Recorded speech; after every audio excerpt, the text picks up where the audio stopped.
messieurs, chers collègues, chers amis, je suis très heureux d'intervenir devant vous. J'étais intervenu il y a quelques années sur l'invitation d'Henri Chaffiot, donc j'ai plaisir à le faire à nouveau aujourd'hui. Qu'est-ce que je peux vous dire sur l'Agirc Arrco aujourd'hui? Aujourd'hui, là, quand on le présente avec les partenaires sociaux, on dit que c'est un régime robuste. Globalement, si je prends la situation de l'Agirc Arrco à date, c'est un régime équilibré, je dirais, aujourd'hui. Cette année, en 2022, on devrait terminer avec 4 milliards d'excédents.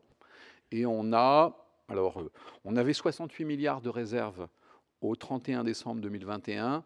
Donc on n'est pas amené à mobiliser nos réserves. Et c'est ça l'élément, c'est ça la caractéristique de l'Agirc Arrco, c'est que depuis le début, les partenaires sociaux ont prohibé le recours à la dette, considérant que la soutenabilité d'un régime, tant pour des raisons techniques que de raisons politiques, c'était pouvoir garantir l'équilibre dans la durée.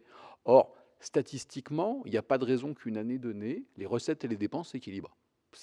Les recettes, c'est la conjoncture, c'est à la fois l'économie et la démographie, et les dépenses, c'est le caractère inertiel, si j'ose m'exprimer ainsi, des dépenses des retraités.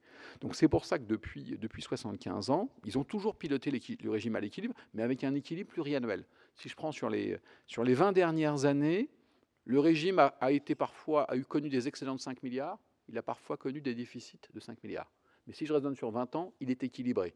Et le montant des réserves que je vous décris, donc les 68 milliards, c'était globalement le montant des réserves que nous avions au milieu des années 2000. Fondamentalement, nous sommes un régime en répartition.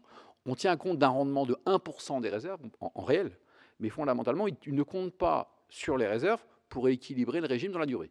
Il compte sur les réserves pour faire face aux aléas de l'économie et de la démographie et faire face, je dirais, aux périodes difficiles. Vous voyez, je l'évoquais, on a connu 10 ans d'excédents entre 1998 et 2008, et puis après, crise de 2008, crise de 2011, et donc nous avons connu des déficits. Notre caractéristique, c'est du fait de notre assise large, c'est toute la population du secteur privé en France. Donc vous voyez, ça fait 25 millions de salariés. C'est toute la masse salariale, c'est 1,6 million d'entreprises. On a posé une règle d'or qui est une borne basse à 6 mois. On n'a jamais été amené à fixer une borne haute, mais on pourrait être, oui, quand je dis on est à 10, 12 mois, mais on n'a pas vocation à aller à 2 ans, à 2 ans et demi, à 3 ans, parce que ça serait une forme de prélèvement sur l'économie qui ne serait pas justifiée. Des réserves qui sont utiles pour le financement de l'économie, qui sont à 70% des obligations, 30% des actions, qui sont investies majoritairement dans la zone euro, qui sont entre 80 et 90% dans la zone euro, donc qui est notre zone domestique d'investissement, qui sont investis sur un horizon de 12-15 ans. Elles contribuent à la souveraineté économique du pays. On parle beaucoup de souveraineté.